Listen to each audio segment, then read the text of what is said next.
परळीमधील व्यापारी महादेव मुंडे हत्या प्रकरणामध्ये आरोपींची ब्रेन मॅपिंग आणि नार्को टेस्ट करण्यात आली अशी माहिती सुरेश धस यांच्याकडून देण्यात आली आहे। दोन्ही टेस्टमध्ये दोषी आढळणाऱ्यांना एसआयटी ताब्यात घेईल। एसआयटी आणि गृह खात्यावर आमचा विश्वास आहे अशी प्रतिक्रिया आमदार सुरेश धस यांनी दिली आहे।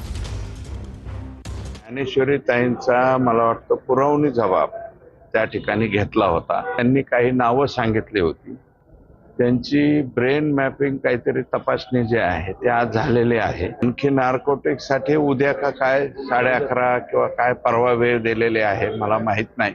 काय पॉझिटिव्ह आलं काय निगेटिव्ह आलं हे लगेच त्याच्यामध्ये बोलण्यापेक्षा दोन्ही तपासणी जे आहे पूर्ण होऊन द्याव्यात। आमचा एसआयटी वरती आणि राज्याच्या गृह खात्यावरती पूर्ण विश्वास आहे।